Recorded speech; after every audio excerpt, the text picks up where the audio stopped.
Assalamualaikum warahmatullahi wabarakatuh. Alhamdulillah alladzi bi ni'matihi tatimmu shalihat. Segala puji bagi Allah Jalla Jalaluh, yang karena nikmatnya kebaikan-kebaikan menjadi sempurna, yang karena rahmatnya kita masih untuk bertobat dan kembali kepadanya,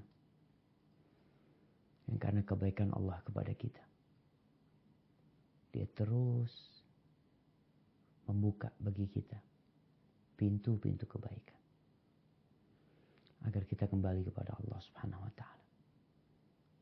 Agar tatkala kita terjatuh, kita bangkit kembali. Allahumma salli wa sallim ala sayyidina Muhammadin wa ala alihi wa ashabihi ajma'in. Ya Allah, semoga salawatmu, salam berkah dan nikmatmu senantiasa Engkau curahkan untuk hamba kekasihmu, untuk baginda Nabi kita Muhammad sallallahu alaihi wasallam, untuk manusia terindah yang diutus untuk membimbing kita,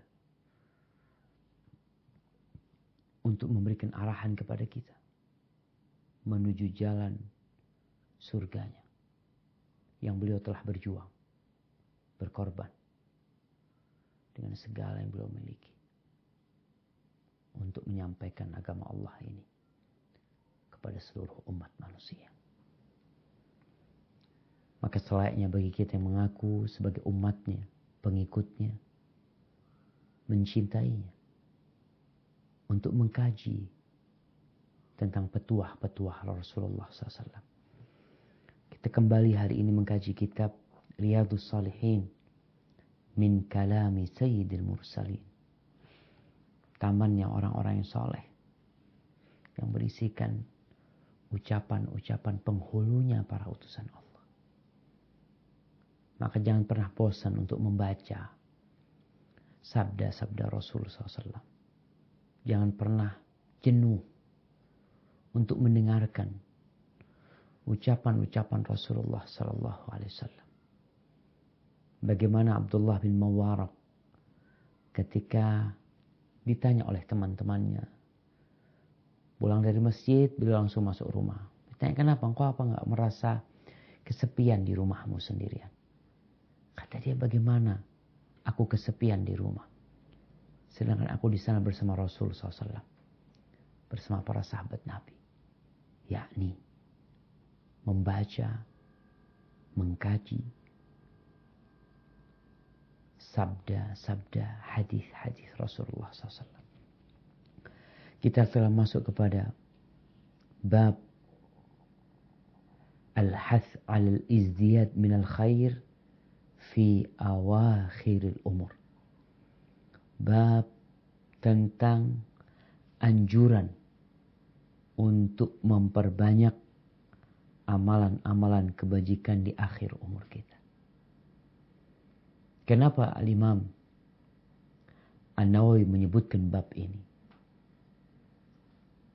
Ini sebuah anjuran agar kita sadar diri bahwa tatkala kereta api sudah akan sampai ke tempat tujuan, dia akan memberikan informasi.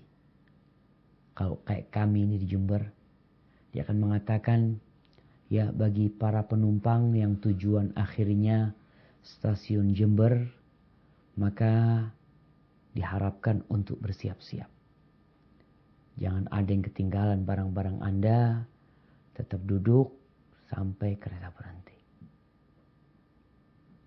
Karena sejatinya orang yang akan meninggal dunia harus lebih siap-siap lagi. Jangan ada yang ketinggalan. Karena kalau ketinggalan, kereta itu tidak akan pernah balik lagi. Dia akan pergi meninggalkan kita. Mungkin kalau di dunia kita bisa menanti, kita bisa laporan. Tapi tatkala urusan akhirat kita, tatkala ajal menyebut kita, selesai semua. Nah, silakan dibaca.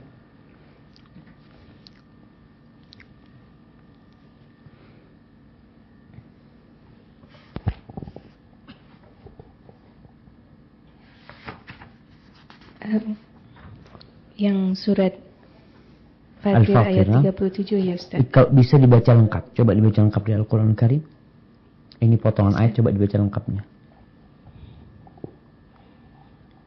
A'udzu billahi minasy syaithanir rajim.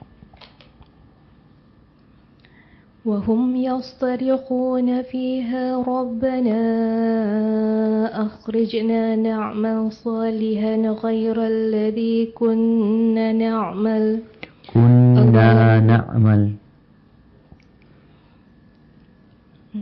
الذي كنا نعمل أولم نؤمركم ما يتذكر فيه من تذكر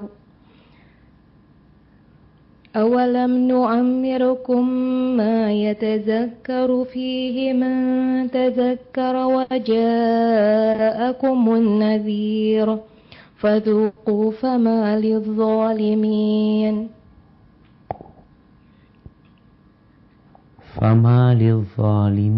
من نصير. Nggak ada. Hah? Nggak ada. Apa Ustaz? Ini salah. Ya Ustaz. فذوقوا فما للظالمين من نصير. Barakallahu fiik.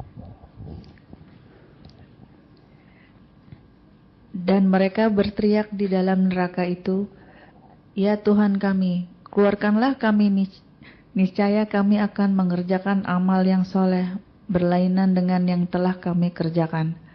Dan apakah kami tidak memanjangkan umurmu dalam masa yang cukup untuk berfikir bagi orang yang mau berfikir? Dan apakah tidak datang kepadamu kamu pemberi peringatan? Maka rasakanlah azab kami, dan tidak ada bagi orang-orang yang zalim seorang pun penolong pun." Barakallahu fiik. Kita lihat di sini Allah menggambarkan penghuni neraka. Allah mengatakan wahum yastarikhuna fiha.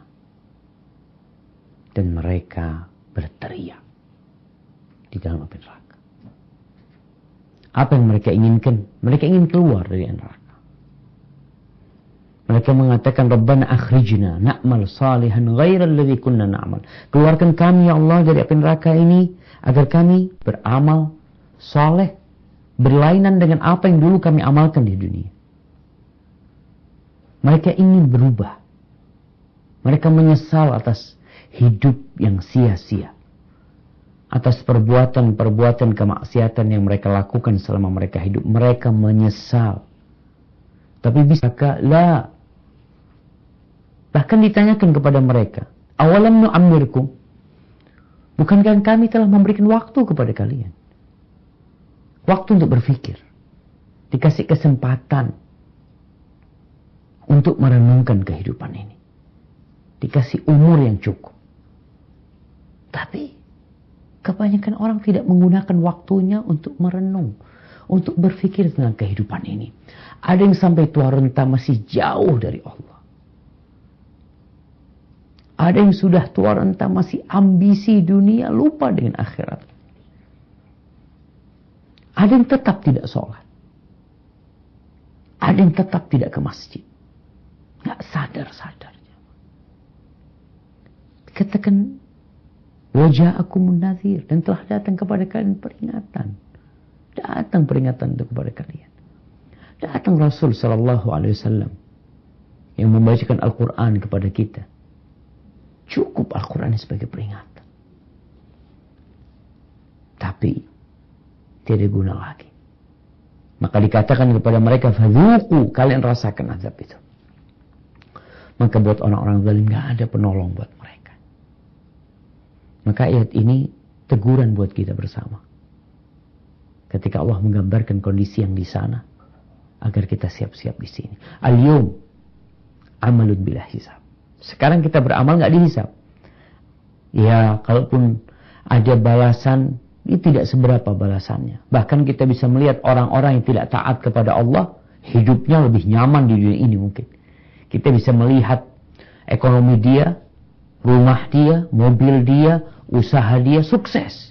Itu kita bisa melihat di dunia ini. Sedangkan kita lihat orang yang taat hidupnya biasa-biasa aja. Bahkan sakit-sakit, susah hidupnya. Tapi itulah kondisinya. Memang di sini. Kita sedang dalam masa untuk beramal. Memetik buah nanti. Ketika pohonnya sudah saatnya berbuah. Sekarang kita menanam dan menanam terus. Jangan sampai seperti orang-orang yang teriak-teriak dalam api neraka, tidak berguna teriakan mereka. Nah, coba dibaca tafsiran dari ayat ini.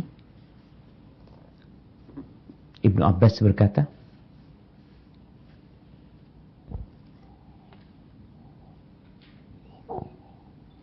Ibnu Abbas serta para muhakkik atau peneliti menerangkan, artinya adalah bukankah kami atau Allah Azza wa Jalla telah memanjangkan umur kalian sampai 60 tahun. Penjelasan ini diperkuat oleh hadis yang insya Allah segera kami kemukakan. Ada juga yang membatasi makna ayat tersebut 18 tahun. Nah, lanjutkan. Ada lagi yang berpendapat 40 tahun, yakni sebagaimana dinyatakan oleh Al-Hasan, Al-Kalabi, dan Masruq, yang dinukilkan pula dari Abdullah bin Abbas. Mereka menuturkan fakta bahwa secara umum, penduduk Madinah yang menginjak usia 40 tahun akan berkonsentrasi dalam beribadah kepadanya. Lantas ada pula yang berpendapat lain, yang dimaksud adalah usia baligh. Nah, lanjut. Adapun firman-Nya.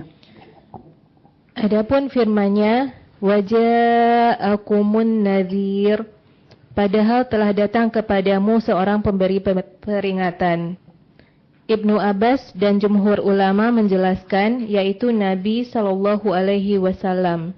Namun ada juga yang menafsirkan datangnya uban, sebagaimana dikemukakan Ikrimah, Ibnu Uyainah, dan ulama selainnya. Wallahu a'lam. Barakallahu fiik. Di sini kita melihat penjelasan ayat ini tentang awalam nu'ammirkum. Bukankah kami telah memberikan umur kepada kalian? Dikasih waktu berapa lama? Ada pendapat yang mengatakan 60 tahun. Dikasih umur sampai 60 tahun gak tobat-tobat, gak baik-baik. Padahal yang menjadi tolok ukur seseorang itu adalah amalan di akhir hayat. Ketika di akhir hayatnya dia gak baik, maka gimana akhirnya dia akan menghadapi kehidupan nantinya? Dikasih waktu yang panjang sampai umur 60 tahun. Dan a'maru ummati, kata Nabi SAW, umur umatku itu baina 60 wa 70, antara 60 sampai 70. Ini secara umum. Kalau bicara kematian gak kenal umur. Tapi kalau ada orang sampai berumur 60 tahun, ini dikasih kesempatan yang panjang sama Allah SWT. Ada yang mengatakan 18 tahun. Nah, orang dikasih umur 18 tahun itu masa muda dia. Bagaimana dia diberi energi yang lebih daripada orang lain. Namun tetap dia gak sadar-sadar. Ada lagi yang berpendapat umur 40 tahun. Memang sejatinya manusia itu ketika umur 40 tahun. Sebagaimana Allah ceritakan di surat Al-Ahqaf ayat 15. Di surah Al-Ahqaf ayat 15. Coba dibaca.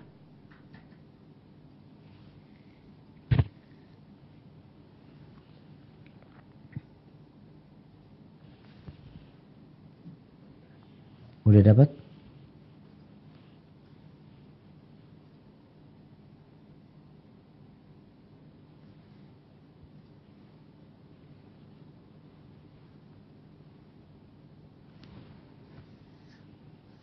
Nah, silakan dibaca.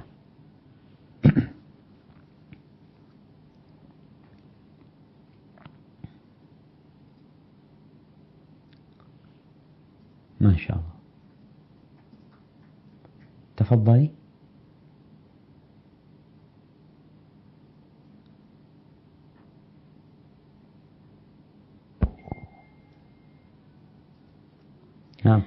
ووصينا الإنسان بوالديه إحسانا حملته أمه كرها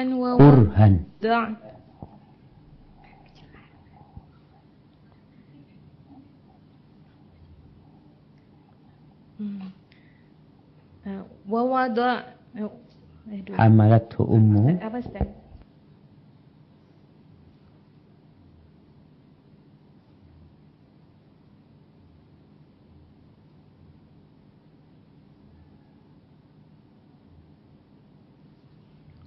تفضلي.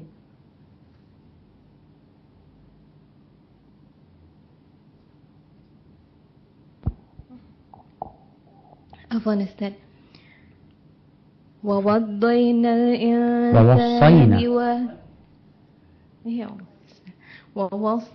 الإنسان بوالديه إحسانا حملته أمه كرها ووضعته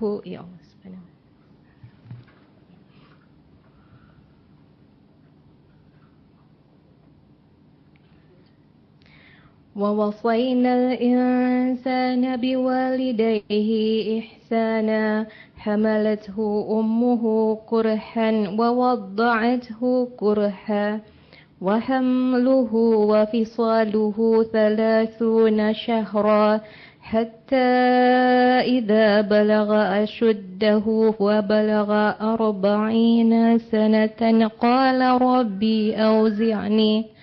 قال ربي أوزعني أن أشكر نعمتك التي أنعمت علي وعلى والدي وأن أعمل صالحا ترضاه وأصلح لي في ذريتي إني تبت إليك وإني من المسلمين.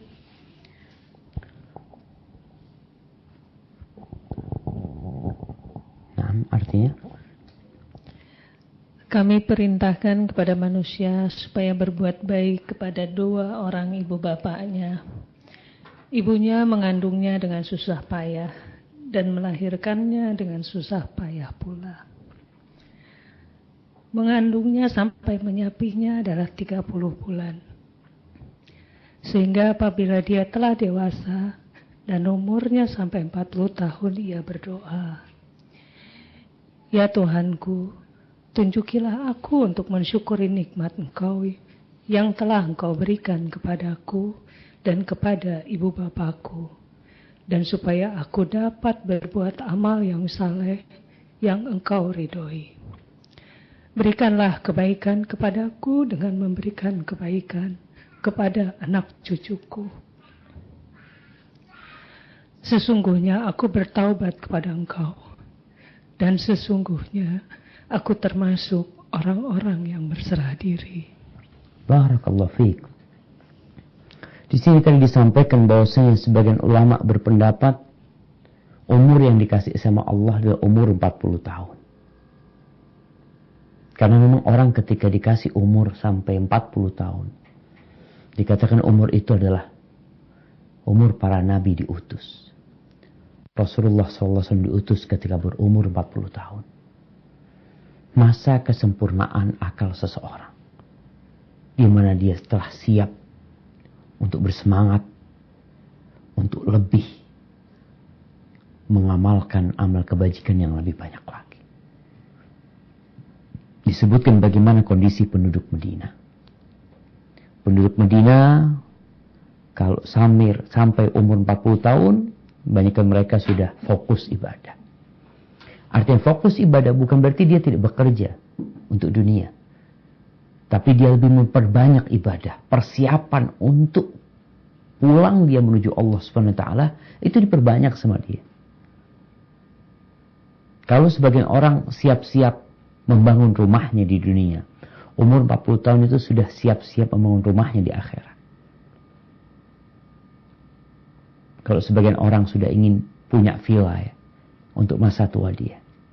Seorang yang umur 50 tahun itu sudah berpikir punya villa di surga Allah Subhanahu wa taala. Itu yang dilakukan oleh penduduk Madinah.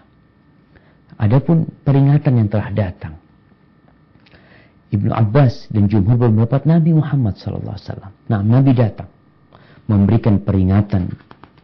Dan juga disebutkan bahwasanya di antara makna peringatan itu adalah uban. Bagaimana ketika orang beruban? Ya, telah sampai waktunya dia sadar kalau engkau sudah tidak muda lagi. Seperti peringatan yang diberikan oleh kondektur ketika mengatakan kita akan sampai ke stasiun ini. Yang mau turun di sini siap-siap. Dan Rasul SAW diutus oleh Allah membawa Al-Quranul Karim untuk dibacakan. Yatlu alaihim ayatihi. Kita ini ada Quran di rumah kita. Kita sering mendengar Quran dibacakan di masjid ketika khutbah. Tapi sebagian di antara kita, ya terkadang mendengarkan ceramah, tapi dia tidak fokus, nggak konsentrasi. Kadang dia sholat di belakang imam yang membacakan ayat-ayat Allah tentang api neraka. Dibacakan firman Allah, Al-Qari'atu mal-Qari'ah, wa ma adraka mal-Qari'ah. Tapi juga nggak paham dia. Sehingga nggak sampai peringatan itu kepada dia. Karena dia nggak mau belajar. Maka saatnya orang yang berumur sudah lewat 40 tahun untuk bersiap-siap. Kalau kita lihat di negeri kita, orang yang umurnya 55 tahun, belum 60, udah dipensiunkan. Udah cukuplah cari dunia.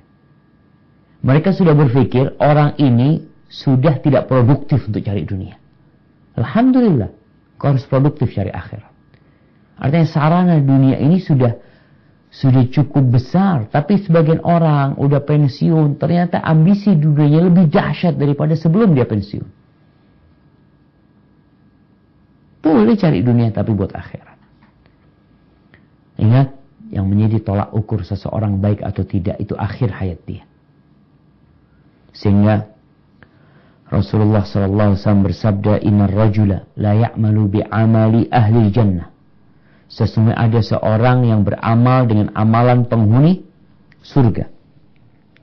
Hatta ma yabqa bainahu bainaha illa dhira'. Sehingga antara dia dengan kematian antara dia dengan surga tidak tersisa kecuali satu hasta. Fayasbiqu alaihi alkitab. Lalu kitab catatan dia mendahului dia.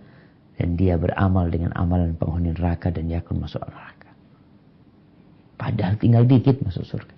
Tapi karena akhir hidupnya penuh dengan kemaksiatan, selesai.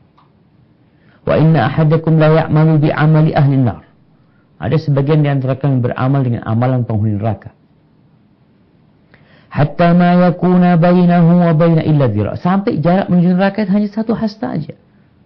Kemudian catatan kebaikan dia itu mendahului dia. Takdir dia melakukan kebaikan. Sehingga dia beramal dengan amalan penghuni surga. Lalu dia mati dan masuk surga. Maka kita harus khawatir dengan akhir hidup kita. Melihat orang yang buruk perbuatannya, kita kasihan. Kita doakan dia. Jangan meledek dia. Jangan menghina dia.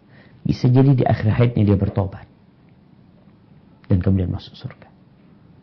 Seperti pelacur yang ngasih minum anjing kemudian diampuni dosanya. Kemudian kita juga gak boleh GR dengan diri kita sendiri. Karena kita gak tahu bagaimana akhir hayat kita. Tapi yang jelas kita berusaha, berdoa, meminta kepada Allah husnul khatimah. Baik, dilanjutkan dibaca hadisnya.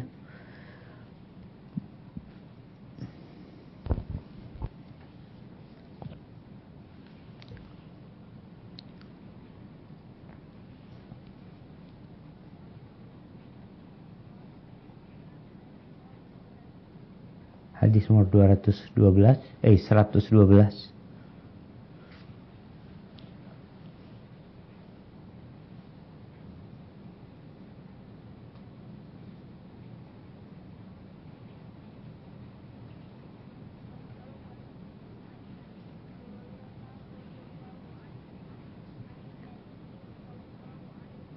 Halo?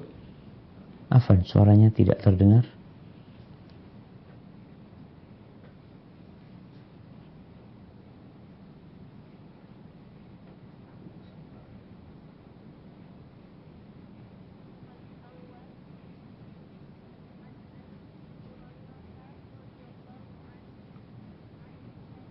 Suaranya kecil sudah. Afwan, suaranya terdengar tapi kecil sekali.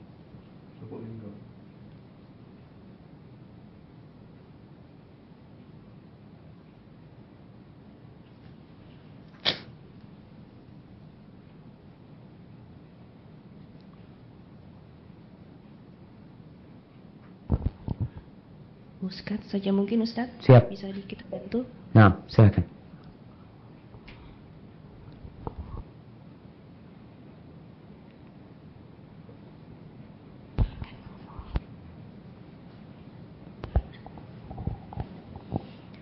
Hadis nomor 112.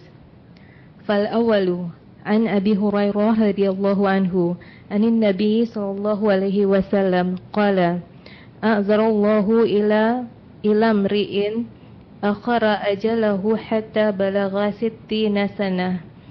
Rawahul Bukhari.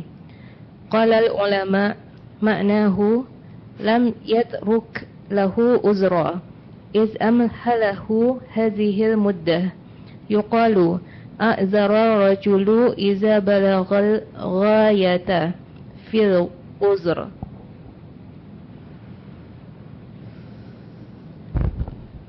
Dari Abu Hurairah radhiyallahu an dan Nabi sallallahu alaihi wasallam beliau bersabda, Allah akan menerima alasan dari seseorang lagi. Allah tidak akan menerima alasan dari seseorang lagi setelah dia menangguhkan ajalnya hingga usia 60 tahun. Para ulama menerangkan artinya Allah Subhanahu wa taala tidak akan memberi alasan kepadanya kelak pada hari kiamat. Hal ini dikarenakan dia telah memberi kesempatan yang cukup lama kepadanya dan memberikan kekuatan untuk melaksanakan apa-apa yang diperintahkannya. Dikatakan a'zar rajulu, a'zarallahu rijal, seseorang tidak lagi menerima alasan, yakni apabila kesempatan yang diberikannya telah mencapai batas akhirnya. Hadis ini diriwayatkan oleh Naam, jazakillah khairan. Kita lihat di sini. Hadis diriwayatkan oleh Abu Hurairah radhiyallahu anhu bahwa Nabi alaihi salatu wasallam menjelaskan a'dzarallahu ila imra'in akhara ajalahu hatta balagha 60 sana. Ini buat orang-orang yang umurnya 60 tahun. Tuh, Allah tuh telah memberikan penangguhan yang cukup lama. Waktu yang udah lebih dikasih umur 60 tahun.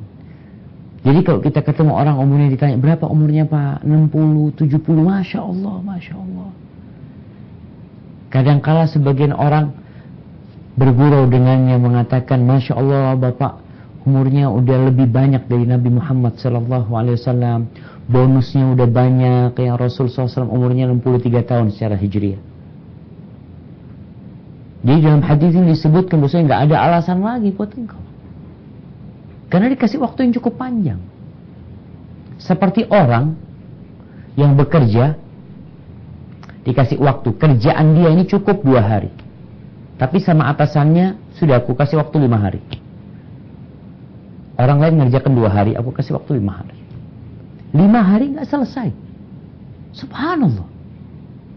Maka disebutkan dalam hadis ini bahwasanya nggak ada alasan buat mereka nanti pada hari kiamat. Mungkin kalau ada orang yang umurnya hanya 17 tahun ya, kemudian nanti dihisab pada hari kiamat, dia mengatakan, ya Allah, aku belum sempat banyak mendengarkan ayat-ayatmu ya Allah. Aku belum sempat belajar yang banyak. Karena memang aku umur 18 tahun meninggal, umur 20 tahun meninggal dunia. Memang waktu hidup dia sebentar. Sehingga bisa jadi dia memiliki alasan itu di hadapan Allah Subhanahu wa taala ketika dia dihisab. Tapi kalau orang sudah dikasih umur 60 tahun, nggak ada alasan lagi. Dan memang kalau kita lihat jemaah, kita di orang-orang yang umur 56 tahun udah mulai pensiun, udah diberhentikan dari tempat kerjanya, udah dinilai tidak produktif lagi, dicari orang lain yang akan menggantikan posisi dia. Maka ini buat kita nih, kita yang belum umur 60 tahun, maka hendaklah mempersiapkan diri. Karena sekarang posisi kita memiliki energi yang mungkin kita nggak akan memilikinya nanti di umur 60 tahun. Kebanyakan orang umur 60 tahun udah sakit-sakitan sekarang ini. Dan orang yang umurnya 60 tahun, buat siapa saja, buat orang tua kita, keluarga kita, paman kita, maka sudah saatnya sampaikan kepada mereka. Sudah mau cari apa lagi gitu. Kalau dikatakan ya kan kita harus semangat, semangat. Tapi jangan hanya untuk dunianya. Engkau dalam urusan dunia sudah dipensiunkan. Masa engkau masih berambisi untuk jadi dunia? Memang Rasulullah SAW pernah mengatakan, Yashibu ibnu Adam, Yashibu ibnu Adam. Anak Adam itu beruban, jadi tua. Fisiknya tua, kulitnya keriput, rambutnya beruban, tulang-tulangnya melemah. Yashibu ibnu Adam. Wa yabqa itsnan. Tapi ada dua yang nggak akan muda, nggak akan tua, nggak ikut tua gitu loh. Al-hirsu wal amal. Yang pertama ambisi, yang kedua angan-angan. Maka semoga hadis ini yang mendorong kita untuk kita memperbanyak amalan kita ketika umur 60 tahun. Berarti kita harus lebih banyak amalannya. Dulu baca Quran hanya 1 juz sehari, mungkin sekarang 2 juz. Apalagi udah nggak banyak kegiatan untuk cari dunia. Sehingga ada seorang wanita di Madinah yang Masya Allah alaiha. Anda mendengarkan cerita itu dan benar-benar terharu. Ada seorang wanita umur 60 tahun. Wanita, mungkin dia sudah selesai kerjaan dunianya. Dia baru sadar. Setelah umur 60 tahun dia baru menghafal Al-Quran Karim. Dan 3 tahun dia hafal Al-Quran Karim. Masya Allah alaihi. Dilanjutkan.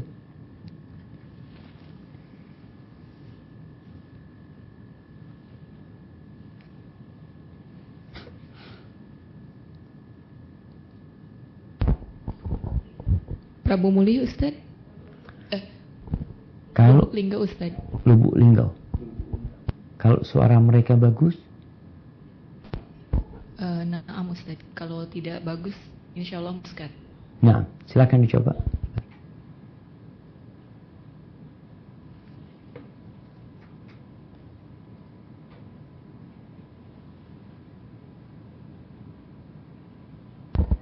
Muskat saja ya Ustaz. Siap.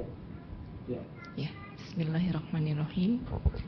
As-tsani an ibni Abbasin radhiyallahu anhuma qala kana Umaru radhiyallahu anhu yudkhiluni ma'a asyakhi badrin faka'anna ba'duhum wajada fi nafsihi wa qala lima yadkhulu hadha ma'ana walana abna'un misluhu faqala Umaru innahu min haitsu alimtum fada'ani zata yaumin fa'adkhalani ma'ahum fama ra'aitu annahu da'ani yawma idzin illa liyuriyahum qala ma taquluna fi qawlillah إذا جاء نصر الله والفتح فقال بعضهم أمرنا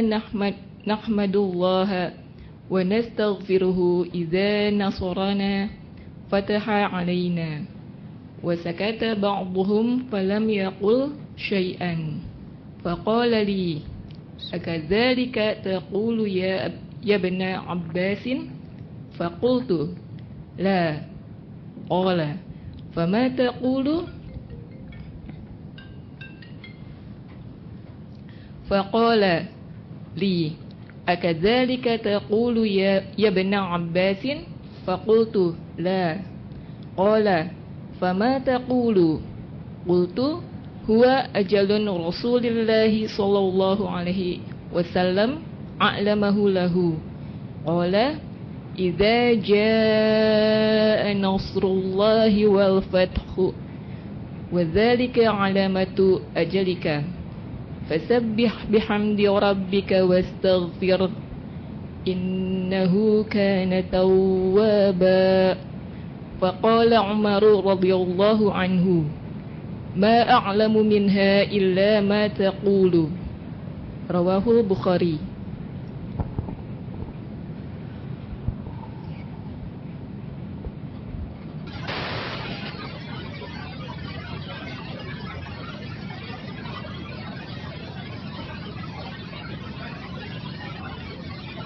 Nah, silakan.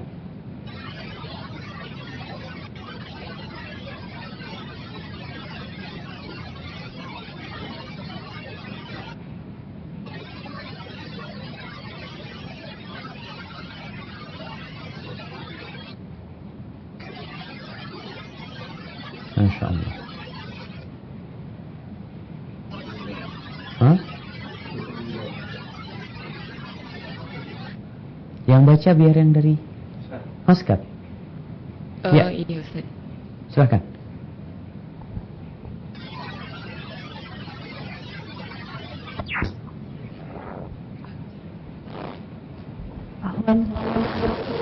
Suaranya Prabu Muli dilarikan. Prabu Muli minta tolong suaranya di mute dulu. Jazakallah khair.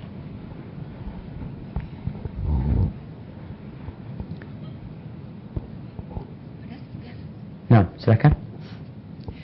Dari Ibnu Abbas radhiyallahu anhu, ia bercerita, Umar radhiyallahu anhu selalu memasukkanku beserta para tokoh Badar yang pernah mengikuti perang Badar, yang terdiri dari orang-orang tua, sehingga seakan-akan sebagian dari mereka merasa marah dalam hati. Lalu mereka bertanya-tanya, mengapa pemuda ini ikut masuk bersama kita di sini, sedangkan kita mempunyai anak-anak yang seusia dengannya? Karena itu Umar berkata, sesungguhnya kedudukan pemuda ini seperti yang kalian ketahui. Kemudian pada suatu hari, Umar memanggilku dan memasukkan atau mengumpulkan aku bersama mereka lagi. Aku tidak mengetahui alasan Umar memanggil diriku pada hari itu, melainkan untuk memperlihatkan pemahaman agamaku kepada mereka.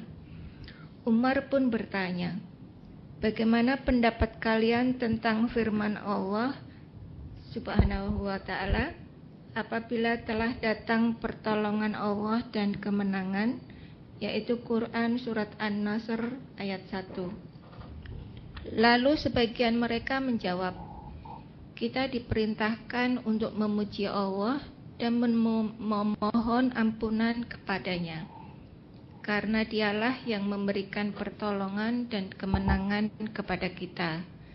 Sebagian di antara mereka hanya terdiam, tidak mengucapkan sepatah kata pun. Lantas Umar bertanya kepadaku, apakah pendapatmu juga demikian, hai Ibnu Abbas? Aku menegaskan tidak. Umar menanggapi, lalu bagaimana menurut pendapatmu? Maka aku menjawab, itu adalah ajal Rasulullah Shallallahu Alaihi Wasallam yang diberitahukan Allah kepada beliau. Allah berfirman, apabila telah datang pertolongan Allah dan kemenangan, dan itulah pertanda dekatnya ajalmu, hai Muhammad. Maka bertasbihlah dengan memuji Rabbmu dan mohonlah ampunan kepadanya. Sungguh dia Maha Penerima Taubat. Quran Surat An-Nasr ayat 3. Mendengar jawaban tersebut, Umar radhiyallahu anhu berkata, aku tidak mengetahui kandungan ayat itu kecuali seperti apa yang kamu jelaskan tadi. Hadis riwayat Al-Bukhari. Barakallahu fiik. Subhanallah jamaah. Sebelum Anda jelaskan tentang makna hadis ini, tadi ada terjemahan yang kurang tepat ya. Ketika disebutkan kita diperintahkan untuk memuji Allah dan memohon ampunan kepadanya, karena dialah yang memberikan pertolongan dan kemenangan kepada kita. Bukan karena, tapi apabila dia memberikan pertolongan dan kemenangan kepada kita. Jadi yang lebih tepat, apabila Allah memberi pertolongan dan kemenangan kepada kita. Baik. Ada banyak faedah dalam hadis ini. Yang pertama, kita bisa melihat bagaimana kedudukan ilmu mengangkat derajat seseorang. bukan umurnya. Ada banyak orang yang berumur, tapi ilmu agamanya, pemahaman agamanya sangat kurang sekali. Tapi ada anak-anak muda yang Masya Allah. Walaupun kita melihat banyak orang yang berumur, itu kurang suka apabila diberi nasihat oleh anak yang muda. Sehingga ya jadi bahan ledekan selalu anak-anak muda. Bahkan ada seorang yang mengatakan kepada putrinya, nih anak-anak muda sekarang sok tahu gitu loh. Sok ngerti agama. Padahal bukan sok tahu, memang dia belajar. Yang orang-orang tua nggak belajar. Ibnu Abbas radhiyallahu ta'ala anhu masih muda. Dia belasan lah umurnya. Mungkin sudah 20-an lah di masa Umar bin Khattab radhiyallahu ta'ala anhu. Bagaimana posisi dia duduk bersama orang-orang sepuh yang mereka adalah tokoh-tokoh yang ikut perang Badar. Ibnu Abbas masih kecil pada waktu itu. Jadi dia nggak hadir pada waktu perang Badar. Mereka ingin tahu apa sih keutamaan anak muda ini. Sehingga Umar bin Khattab radhiyallahu ta'ala anhu ingin menepis sakit hati mereka atau tuduhan mereka terhadap Abdullah bin Abbas radhiyallahu ta'ala anhu, di mana Rasulullah sallallahu alaihi wasallam pernah berdoa buat Ibnu Abbas ini. Beliau mengatakan, Allahumma faqihhu fid din wa 'allimhu ta'wil. Ya Allah, jadikan dia ini orang yang faqih, yang faham agama, dan ajarkan kepada ta'wil, tafsir. Sehingga pada suatu hari Umar Khattab radhiyallahu ta'ala anhu ingin menunjukkan kedudukan anak muda ini, ilmunya, yang dia pantas berkumpul karena dia memiliki sesuatu yang berbeda, yang menjadikan dia spesial dibandingkan dengan anak-anak muda yang lainnya. Karena sejatinya ilmu itu mengangkat derajat seseorang. Bahkan Allah mengatakan, yarfa'illahu alladhina amanu minkum walladzina utul ilma darajat. Allah mengangkat derajat orang-orang yang alim di antara kalian. Dan yang dikasih ilmu diangkat di atas orang alim beberapa derajat lagi. Jadi nggak sama. Dan terbukti ternyata. Secara makna, memang idza jaa nasrullahi wal fath, apabila datang pertolongan Allah dan kemenangan, wa ra'aitan nas yadkhuluna fi dinillahi afwaja, lalu engkau melihat orang-orang berbondong-bondong masuk ke dalam agama Allah ini, fasabbih bihamdi rabbika wastaghfir, maka bertasbihlah engkau dengan memuji Allah dan mohonlah ampun kepadanya, innahu kana tawwaba, sesungguhnya dia adalah maha menerima dan memberi taubat. Secara makna selesai. Seperti itu.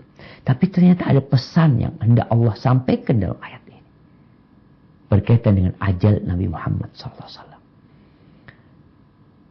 Kapan kejadian Fathu Makkah? Nah, jemaah, kapan peristiwa penaklukan kota Mekah?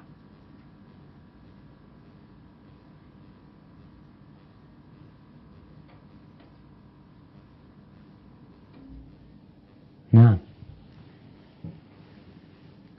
masih ada orang di sana?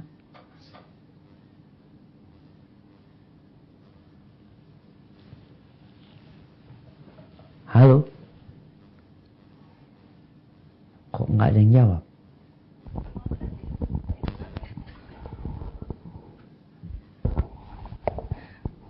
Karena nggak yakin, Ustaz. Nggak yakin apa? Kapan kira-kira? 7, 9, 15 berapa, Ustaz? 7, 9, 15. Yang 8 nggak disebut. Ya udah 8 deh yang benar, Ustaz. 8. Baik, pada waktu itu berapa umur Nabi Muhammad SAW?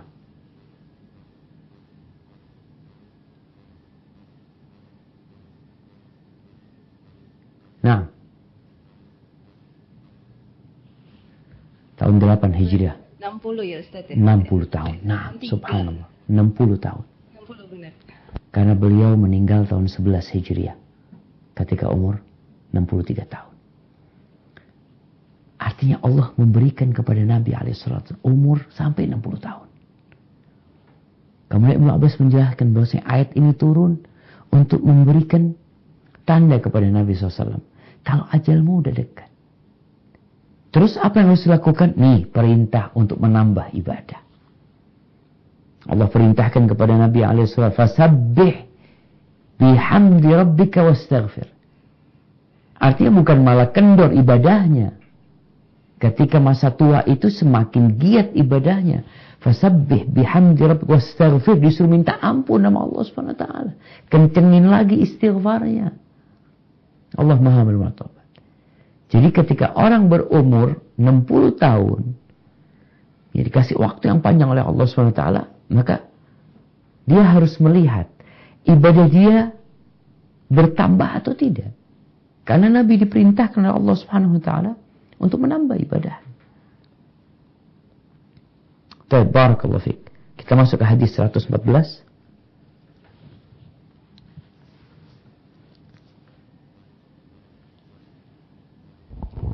Hadis nomor 114. As-salisa an Aisyah radhiyallahu anha qalat ma shalla Rasulullah sallallahu alaihi wasallam salatan ba'da an nazalat alaihi idza jaa Rasulullah wa illa yaqulu fiha subhanaka rabbana wa bihamdika Allahumma ighfirli muttafaq alaih. Wa fi riwayatin fi sahihaini anha kana Rasulullah sallallahu alaihi wasallam yuksiru ay yaqula fi ruku'ihi wa sujudihi subhanaka Allahumma rabbana wa bihamdika Allahumma ighfirli yata'awwalu al-Qur'ana. Wa fi riwayatin lil Muslim kana Rasulullah sallallahu alaihi wasallam yuksiru ay yaqula qabla ay yamut subhanaka Allahumma wa bihamdika astaghfiruka wa atubu ilaik. Qalat Aisyah qultu ya Rasulullah ma hadhihi kalimatu allati araka ahdathaha taquluha.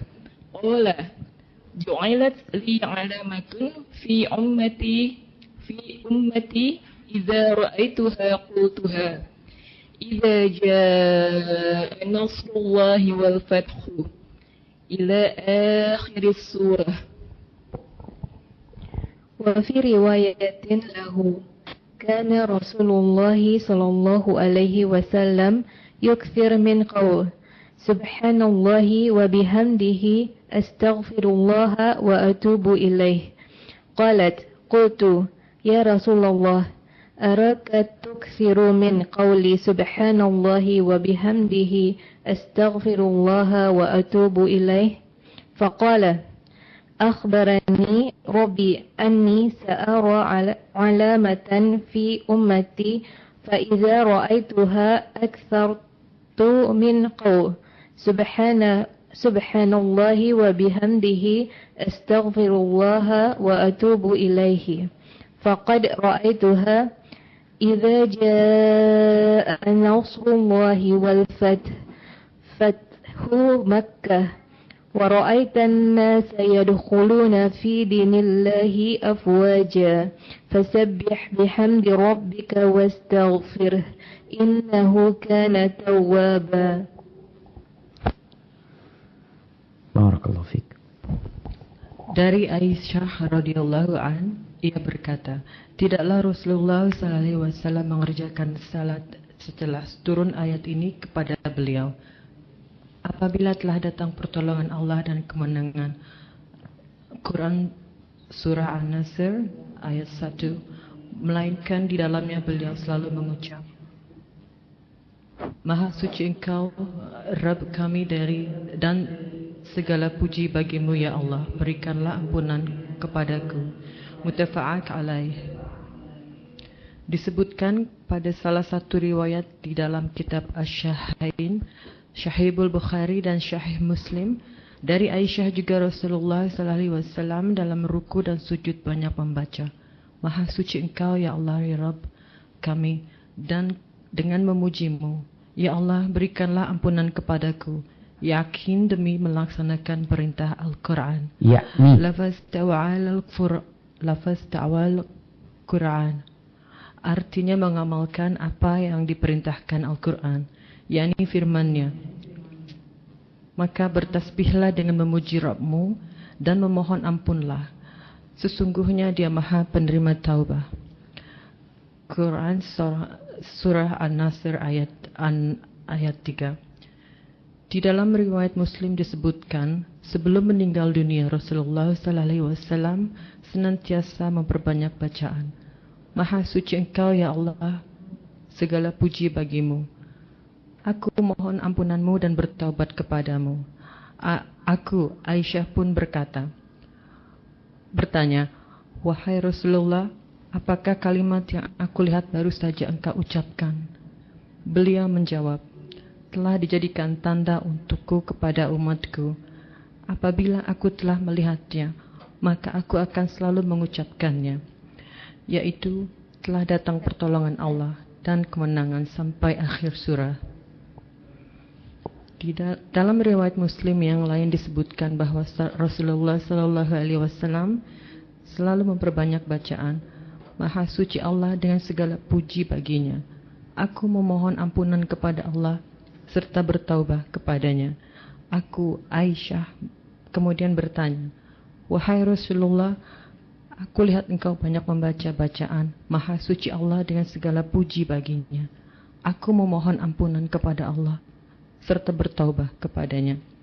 Beliau menjawab, Rabbku telah memberitahukan bahwa aku akan melihat suatu tanda pada umatku, dan jika aku melihatnya maka aku akan perbanyak bacaan Maha suci Allah dengan segala puji baginya. Aku memohon ampunan kepada Allah serta bertaubah kepadanya. Dan aku telah melihatnya tanda tersebut apabila telah datang pertolongan dan kemenangan. Apabila telah datang pertolongan dan kemenangan, Fathu Makkah, pembebasan Makkah, dan engkau melihat manusia berbondong-bondong masuk agama Allah, maka bertasbihlah dengan memuji Rabbmu, memohon ampun dan memohonlah ampun kepadanya.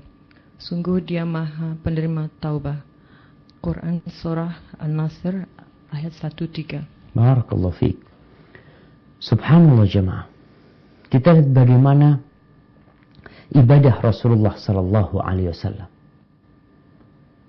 di akhir hayatnya, setelah umur 60 tahun setelah penaklukan kota Mekah, bagaimana beliau lebih banyak lagi mengatakan subhanaka rabbana wa bihamdika Allahumma ghfirli. Ini ada beberapa bacaan yang disunahkan dibaca ketika ruku dan sujud. Kita untuk mengikuti Rasulullah SAW. Beliau mengatakan subhanaka rabbana wa bihamdika Allahumma ghfirli. Yang kedua, subhanakallahumma rabbana wa bihamdika Allahumma ghfirli. Nah, ini sama ini. Yang kedua, subhanakallahumma wa bihamdika astaghfiruka wa atubu ilaik. Subhanakallahumma wa bihamdika astaghfiruka wa atubu ilaik. Yang ketiga, subhanallah wa bihamdihi astaghfirullah wa atubu ilaih. Artinya Rasulullah sallallahu alaihi wasallam mengamalkan perintah Allah Subhanahu wa taala, fasabbih bihamdi rabbika wastaghfir. Dan 3 lafal yang tadi kita bacakan.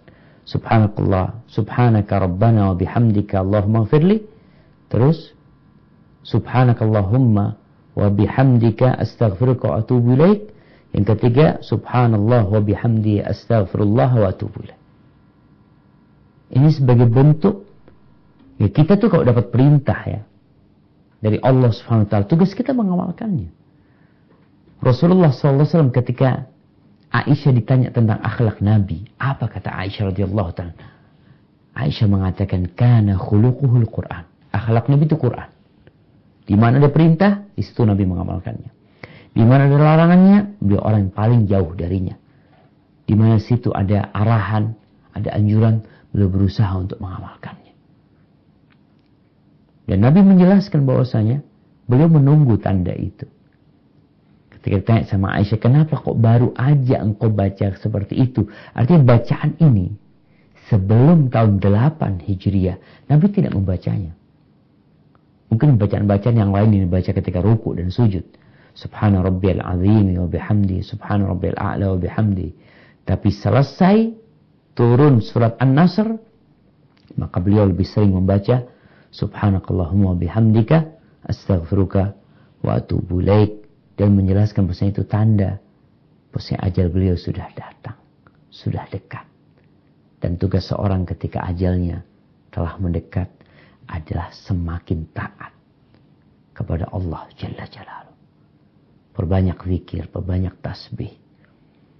Maka kalau orang sudah tua, nggak ada kerjaan, jangan menghabiskan waktunya untuk menonton televisi. Karena ada orang di akhir hayatnya, kerjaannya cuma pegang remote. Nggak ada kegiatan dia. Maka dirubah gaya hidupnya menjadi taat dan patuh kepada Allah SWT. Tapi dilanjutkan.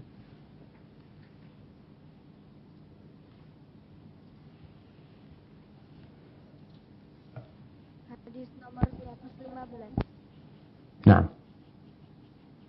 Ar-Rabi' an Anas radhiyallahu an qala inna Allah azza wa jalla تبع الوحي على رسول الله صلى الله عليه وسلم قبل وفاته حتى توفي أكثر ما كان الوحي عليه متفق عليه. Dari Anas radhiyallahu anhu, ia berkata, sesungguhnya Allah Subhanahu wa taala lebih banyak menurunkan wahyu kepada Rasulullah sallallahu alaihi wasallam pada masa-masa sebelum beliau wafat, di akhir usia beliau, sampai akhirnya beliau wafat. Muttafaqun alaih. Subhanallah jemaah. Ini berkaitan dengan memperbanyak amal soleh di akhir hayat kita. Bagaimana Allah Jalla Jalaluhu menurunkan kepada Nabi SAW Al-Quran yang merupakan petunjuk bagi umat manusia, petunjuk buat orang-orang yang bertakwa. Itu lebih banyak turunnya di akhir hayat beliau. Ketika di Mekah, kebanyakan yang turut kepada Nabi SAW itu surat-surat pendek. Suratnya banyak, tapi pendek-pendek. Berbeda dengan yang turun di akhir hayat beliau, Sallallahu Alaihi Wasallam, panjang-panjang. Di sini menunjukkan keutamaan membaca Al-Quranul Karim. Di akhir hayatnya Nabi SAW dikasih lebih banyak lagi wahyu sama Allah SWT. Persiapan untuk kematian beliau, untuk kesempurnaan agama Allah ini. Dan kita semua faham tentang keutamaan membaca Al-Quranul Karim. Kata Rasul sallallahu alaihi wasallam, "Iqra'ul Qur'an fa innahu ya'ti yaumal qiyamah syafi'an li ashabihi." Kalian baca Quran. Dia akan datang pada hari kiamat memberikan syafaat kepada orang-orang yang membacanya. Dan ini kesempatan selagi hayat masih digandung badan. Di kandung badan ya. Artinya masih ada waktu bagi kita. Mungkin selama di masa muda kita nggak sempat baca Quran karena kesibukan kerjaan kita. Kita tidak sempat mentadabburi Al-Quran Karim, padahal Allah menyuruh kita mentadabburinya. Kita tidak sempat mendalami Al-Quranul Karim, tapi dikasih waktu sama Allah, maka lakukan itu. Karena ada keutamaan yang berbeda dengan membaca Al-Quran Karim dan mentadabburinya. Allah mengatakan, afala yatadabbaruna al-Quran. Apakah orang-orang itu nggak mentadabburi Al-Quran? Ini buat orang-orang yang mengatakan futur, yang dia merasa jauh dari Allah, imannya turun, baca Al-Quranul Karim. Masih lemah imannya, tambahin lagi Al-Quranul Karim. Tambahin bacaannya. Kalau dia mengatakan, Ustaz, ana lagi futur, Ustaz, ana biasa baca 1 juz, baca setengah juz. Sekarang jadi 2 juz bacanya. Karena ada kemuliaan yang besar sekali dalam Al-Quran Karim. Bayangkan Rasul SAW di akhir hayatnya, itu malah wahyu diturunkan kepada beliau. Lebih banyak lagi. Untuk menyempurnakan agama Allah ini. Berapa tahun turun wahyu kepada Nabi SAW?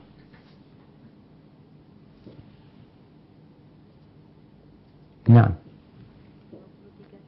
23 tahun.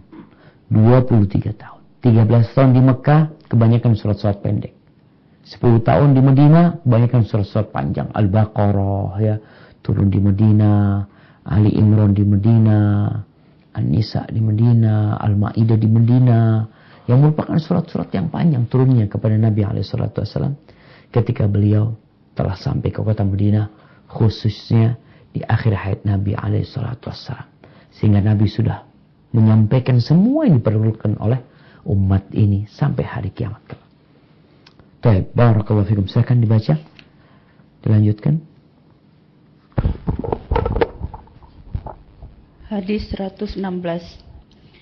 An Jabir radhiyallahu anhu qala Rasulullah sallallahu alaihi wasallam yub'asu kullu abdin ala ma mata alaihi radhiyallahu rahul Muslim. Dari Jabir radhiyallahu anhu, ia bercerita, Rasulullah sallallahu alaihi wasallam pernah bersabda, setiap hamba akan dibangkitkan sesuai dengan keadaannya ketika meninggal di dunia, sewaktu di dunia. Hadis riwayat Muslim. Allahu Akbar jemaah. Nah, tadi sempat di awal kita sampaikan bahwasanya yang menjadi standar orang baik atau buruk itu akhir hayat dia. Orang itu kelak pada hari kiamat, kata Nabi SAW, akan dibangkitkan ya sesuai dengan keadaan dia ketika meninggal dunia. Yang mati dalam kondisi bersujud akan dibangkitkan dalam kondisi bersujud. Yang mati fi sabilillah, mati di medan perang, dia akan dibangkitkan dalam kondisi darah itu masih segar, warnanya warna darah, aromanya aroma misik. Yang mati dalam kondisi berihram, belum menyelesaikan umrahnya, belum menyelesaikan hajinya, kata Nabi alaihi salatu wassalam, yub'atsu yaumil qiyamati mulabbiya, dia akan dibangkitkan pada hari kiamat dalam kondisi bertalbiyah. Dia akan mengatakan labbaik Allahumma labbaik, labbaik la syarika laka labbaik, innal hamda wan ni'mata laka wal mulk la syarika lak. Yang mati dalam kondisi korupsi, yang mati dalam kondisi mengambil harta umat, nanti akan ada yang dibangkitkan itu memanggul barang yang dia curi, barang yang dia ambil, barang yang dia rampas. Yang mati dalam kondisi sombong akan dibangkitkan seperti zarrah, seperti semut-semut merah yang kecil di pada mahsyar. Dia diinjak-injak, dipenuhi dengan kehinaan di sana. Orang akan dibangkitkan sesuai dengan apa yang dia mati di atasnya. Maka hati-hati gitu jemaah. Ada orang yang mati dalam kondisi berzina, na'udzubillah min dzalik. Ada orang yang melakukan itu. Ada yang mati bunuh diri. Ada sebagian orang mati 3 hari baru diketahui. Jasadnya sudah membusuk. Ada yang mati duduk, gak berpakaian, pegang remote, nonton TV. Ada yang mati minum khamr.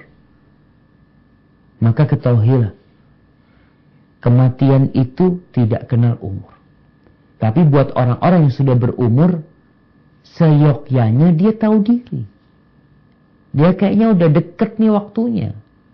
Karena kalau bicara orang ada kesempatan umur, kesempatan sampai akhir hidupnya, ya 60 sampai 70. Tapi ada orang yang kesempatannya 40 mati. Tapi buat orang yang dikasih waktu sampai sepuh, maka saatnya dia memperbaiki diri, memperbanyak zikir, memperbanyak sholat, memperbanyak baca Al-Quran Karim. Tapi kadang-kala memang kondisi tubuhnya udah lemah. Maka yang buat muda-muda nih, buat pelajaran buat mereka, kalau melihat orang tua yang sudah tidak bisa puasa sunnah, yang tidak bisa lagi sholat ke masjid karena fisik dia, maka yang muda-muda jangan nunggu tua untuk tobat kembali kepada Allah Subhanahu wa ta'ala. Maka berusahalah, karena akhir hayat Nabi SAW, Allah perintahkan kepada beliau, fasabbih bihamdi rabbika wastaghfir innahu kana tawwaba. Dan orang yang beramal, yang dia mendamamkan sebuah amalan, yang kata Nabi SAW, khairul amali adwamuhu wa in qalla. Sebaik-baiknya amalan adalah yang berkesinambungan. Artinya sampai mati engkau mengamalkan hal itu, walaupun sedikit. Dan ini yang akan membuat seorang istiqamah di atas agama Allah SWT. Maka hadis ini sebagai ancaman buat kita untuk selalu taat ya. Jangan sampai kita di akhir hayat kita coba-coba berbuat kemaksiatan. Udah tua renta. Nanti yang akan terjadi, engkau akan teriak-teriak di dalam api neraka. Sebagaimana dalam surat Fatir mengatakan, Rabbana akhrijna, ya Allah, keluarkan kami ya Allah. Na'mal salih. Apa yang dia inginkan? Ingin menyelesaikan bangunan rumahnya, ingin menyelesaikan proyek dia, ingin memetik buah dari pohon yang dia tanam. La, itu cuma kepingin satu, na'mal salihan, kepingin beramal soleh. Tapi udah gak ada. Antum udah dikasih waktu, tapi antum yang gak mau sadar. Hadza wallahu a'lam bishawab. Itu yang bisa kita kaji dalam kesempatan kali ini. Ini hadis terakhir dalam bab ini. Insyaallah kita akan masuk kepada bab yang selanjutnya tentang banyaknya jalan-jalan kebaikan. Silakan kalau ada pertanyaan. Satu pertanyaan dulu, lalu dilanjutkan lubuk tinggal ya Ustaz. Tafadhali.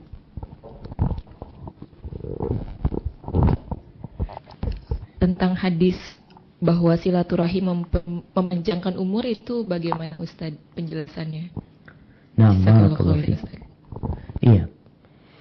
Kita tahu bahwasanya umur, rizki itu sudah ditentukan. Ketika kita berumur 120 hari, Allah Jalla Jalaluh mengutuskan seorang malaikat untuk meniupkan ruh dan mencatat rizkinya, ajalnya, dia bahagia atau termasuk sengsara dalam kehidupan ini. Terus bagaimana dengan hadis dipanjangkan umurnya orang dengan silaturahim, diluaskan rizkinya dengan silaturahim. Sebenarnya sama dengan cari rizki. Ada usaha-usaha yang diperintahkan kita untuk menempuhnya dalam rangka mengais rizki. Kayak teman-teman yang di Oman, dari Indonesia, tinggalkan Indonesia berangkat ke Oman dalam rangka mengais rizki. Mungkin di sana ada penghidupan yang lebih layak. Umur pun sama sebagaimana rizki tadi. Umur pun bisa ditambah dengan cara apa? Dengan cara menyambung silaturahim. Katanya udah ditetapkan Ustadz. Iya. Jadi takdir manusia ini ada catatan yang tidak bisa dirubah. Catatan yang di Lauhul Mahfuz udah selesai. Tapi malaikat juga mencatat. Di sini catatan malaikat, para ulama menjelaskan yang dicatat, ada takdir yang dicatat pada umur 120 hari, ada takdir yang dicatat pada malam Lailatul Qadar. Fiha yufraqu kullu amrin hakim, ya. Dicatat di sana takdirnya manusia. Orang ini umurnya sekian, kalau dia menyambung rahimnya umurnya akan sekian. Orang ini umurnya 60 tahun. Terus kalau dia menyambung rahimnya umurnya jadi 65 tahun. Terus dia itu menyambung rahimnya, Allah udah tahu dia akan menyambung rahimnya atau tidak. Seperti umurnya Nabi Adam alaihissalam. Nabi Adam itu umurnya 1000 tahun.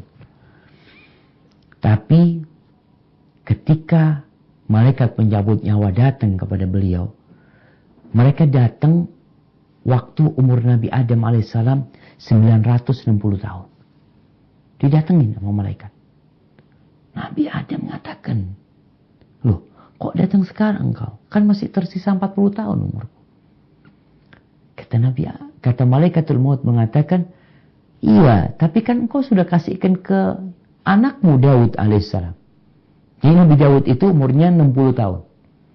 Ketika ditampakkan masih berupa zarrah, duriyah yang dalam wujud kecil-kecil ya. Melihat manusia yang kecil-kecil, Nabi Adam alaihissalam melihat salah satu dari manusia itu ada yang di dahi keningnya ini cahaya wabis ya, yang begitu menakjubkan. Siapa ini katanya? Ini dari anak keturunan namanya Daud alaihissalam, kata dia. Berapa umurnya? Katanya umurnya 60 tahun. Ya Allah, aku kasihkan 40 umurku buat dia. Kok bisa Ustaz bagi-bagi umur gitu Ustaz ya? Itulah Allah Jalla Jalaluh. Artinya Allah sudah tahu Nabi Adam umurnya 1000 tahun ditentukan sama Allah. Dan Allah tahu Nabi Adam ini akan memberikan umurnya 40 tahun kepada Nabi Daud alaihissalam. Umur Nabi Daud sejatinya 60 tahun. Dan Allah tahu nanti akan ada tambahan dari Nabi Adam alaihissalam. Jadi umurnya 100 tahun. Semua ini sudah dicatat di Lauhul Mahfuz. Tugas kita dalam urusan silaturahim, kita yakin. Ada yang mengatakan iya dipanjangkan umurnya itu maksudnya diberkahin umurnya. Bisa jadi maknanya itu tidak bertentangan, diberkahin umurnya, dipanjangkan umurnya. Hadza wallahu a'lam bissawab. Nah.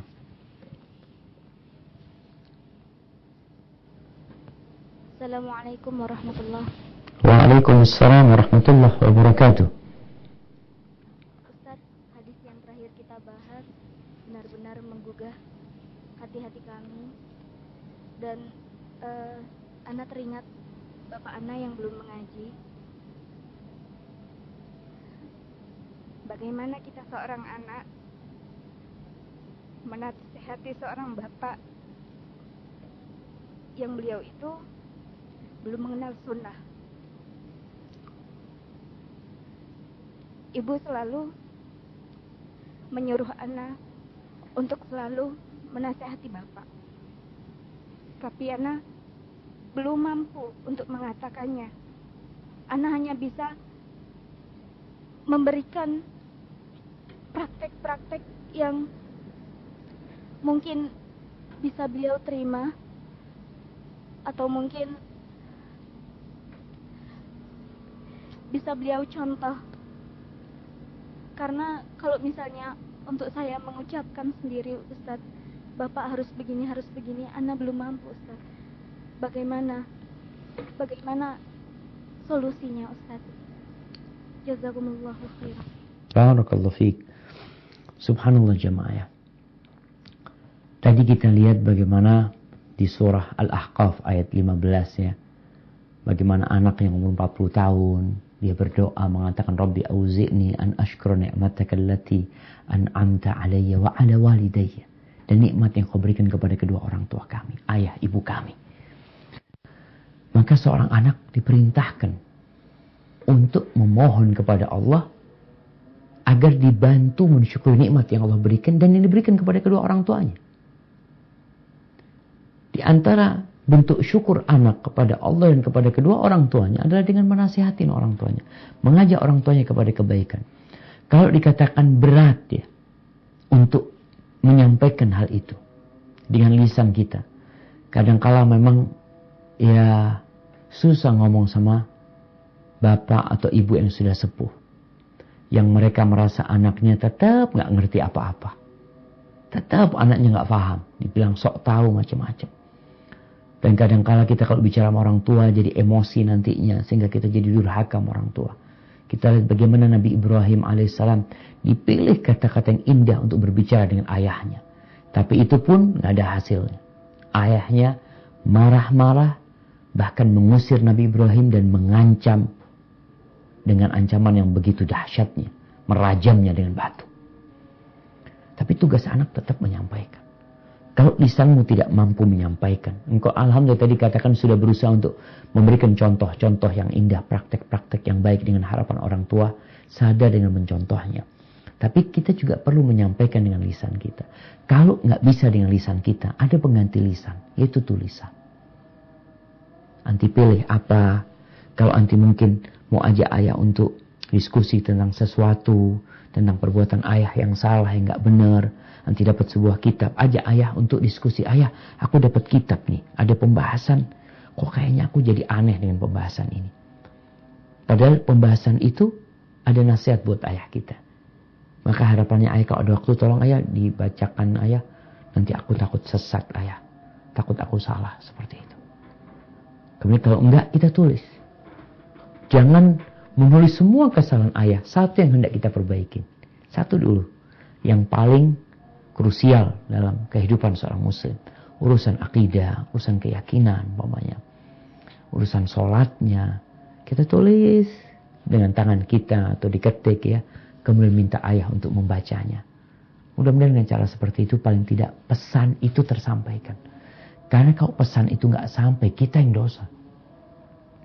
Karena kita punya kewajiban untuk memperbaiki orang tua kita. Dan sebuah anugerah yang besar yang dipersembahkan oleh seorang anak kepada orang tuanya ketika dia bisa membawa hidayah itu kepada kedua orang tuanya. Hadza wallahu a'lam bissawab.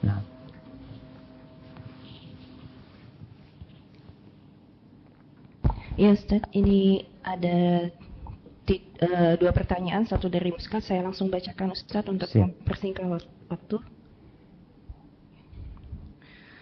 Pertanyaan pertama, apa yang dimaksud dengan silaturahim memanjangkan umur itu? Hanya di lingkup saudara yang punya hubungan darah saja atau bagaimana Ustaz? Yang kedua, Assalamualaikum Ustaz, manakah yang lebih utama menghafal atau mengulang hafalan Al-Quran atau membacanya sesuai urutan surat? Dan bolehkah membaca Al-Quran tanpa jilbab? Itu pertanyaan dari Prabu Mulya Ustaz. Baik, barakallahu fiik. Nah, yang pertama berkaitan dengan yang dimaksud dengan silaturahim. Jadi kadangkala kita mencampur adukkan antara silaturahim dengan ukhuwah Islamiyah. Ada hak-hak ukhuwah Islamiyah, saudara sesama muslim. Tapi ada hak tersendiri yang dibahas dalam agama ini yang disebut rahim, di mana Allah Subhanahu wa taala di dalam banyak ayat menyebut mereka dzawil qurba, al-aqrabin, kerabat-kerabat, orang-orang yang dekat. Mereka ketika berbicara tentang wa'budullaha wa la tusyriku bihi syai'an wa bil walidaini ihsana wa bidzil qurba. Ketika Allah mengatakan dalam kau berbuat baik kepada kedua orang tua, wa bidzil qurba, dan dengan kerabat. Kemudian ketika orang-orang bertanya tentang sedekah, yas'alunaka madza yunfiqun, mereka bertanya kepadamu apa dan kepada siapa mereka berinfak. Qul ma anfaqtum min khairin falil walidaini wal aqrabin wal yatama wal masakin. Katakan kepada mereka, dari harta yang kalian infakkan yang paling berhak mendapatkannya adalah kedua orang tua, kemudian al-aqrabin, kerabat-kerabat.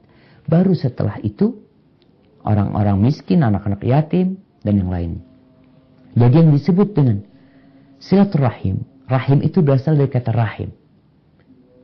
Artinya mereka yang punya hubungan darah sama kita. Ada hubungan kekerabatan dengan kita. Siapa mereka? Ada yang berpendapat mereka adalah yang mahram sama kita. Kalau salah satu dari mereka adalah perempuan buat anak, maka dia mahram anak ketika itu. Tapi pendapat ini lemah. Yang kedua, yang mengatakan mereka yang ahli waris. Artinya yang masih ahli waris berarti mereka termasuk rahim kita. Pendapat yang ketiga, mereka kerabat kita. Kerabat dekat kita. Ada yang mengatakan yang bersambung sampai kakek kelima atau kakek keempat. Jadi sepupu 2 kali, ya, sepupu 3 kali. Itu masih kerabat kita. Yang kita diharuskan peduli dengan mereka. Berbuat baik sama mereka. Bukan hanya berkunjung. Karena sebenarnya orang memahami silaturahim itu berkunjung, ziarah. Acara pertemuan disebut silaturahim. Enggak. Silaturahim itu tidak harus bertemu. Bisa silaturahim itu dari jarak jauh. Bisa silaturahim itu dengan cara kita berbagi hadiah dengan mereka. Mengucapkan salam kepada mereka. Bahkan Nabi SAW mengatakan, Bullu arhamakum walau bisalam. Basahi rahim kalian walaupun hanya dengan mengucapkan salam. Itu berkaitan dengan rahim. Yaitu kerabat kita.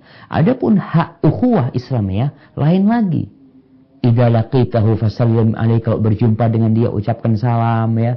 Kemudian kalau sakit engkau kunjungin. Ini hak ukhuwah Islamiyah. Yang tentunya kerabat kita bisa jadi kafir. Bisa jadi kafir. Ada orang tua yang kafir, tapi dia termasuk rahim kita. Ada punya adik, na'udzubillah dia kafir, tapi dia masuk rahim kita. Tapi gak masuk saudara seagama kita. Maka itu yang perlu dibedakan ya. Allah memang peduli banget dengan urusan rahim. Urusan ukhuwah Islamiyah, Allah mengatakan innamal mu'minuna ikhwah. Semua orang-orang beriman itu saudara. Mau kenal, nggak kenal, mau kerabat, nggak kerabat, mereka saudara. Makanya Rasulullah SAW ketika ditanya sedekah kepada orang miskin dengan sedekah kepada kerabat, kalau engkau sedekah kepada orang miskin ya cuma sedekah aja pahalanya. Miskin padahal saudara kita sesama muslim. Tapi sedekah kepada kerabat kita yang miskin dapat 2 pahala. Apa kata Nabi SAW? Sedekatun wasilah. Sedekah silah tadi silaturahim. Berbuat baik sama kerabat kita. Baik, adapun pertanyaan yang terakhir yang berkaitan dengan membaca Al-Quran Karim, mana yang lebih utama?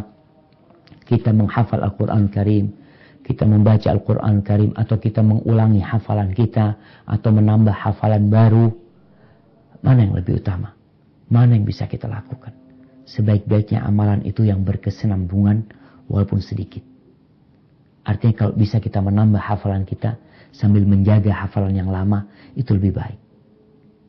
Jangan sampai hafalan lama hilang, karena ada orang hafal Quran full terlalu dia lupa. Maka lebih baik engkau yang sudah punya hafalan dijaga hafalannya, kalau bisa nambah-nambah.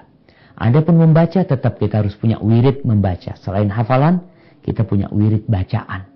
Yang bacaan itu kalau bisa sambil dipegang tafsirnya, sambil difahami artinya. Adapun membaca apakah harus pakai jilbab? Enggak, karena kita tahu syarat membaca Al-Quran Karim ya berwudu, mempunyai bersuci, artinya kita dalam kondisi suci. Adapun apakah harus dalam kondisi berjilbab? Enggak harus berjilbab, tapi masuk adab dan etika lah kalau kita bisa dalam kondisi duduk menghadap kiblat, taruh di atas, yang wanita pakai jilbab, maka itu lebih utama. Tapi kalau enggak, bukan berarti dia enggak boleh baca Al-Quran Karim. Barakallahu fikum. Nasihat yang bisa kita kaji pada kesempatan kali ini, apabila benar itu dari Allah Jalla Jalaluh, kalau ada yang salah dan kurang berkenan itu dari diri anak pribadi, Allah dan Rasul terbebaskan dari kesalahan itu. Subhanakallahumma bihamdika asyhadu an la ilaha illa anta astaghfiruka wa atubu ilaik. Assalamualaikum warahmatullahi wabarakatuh.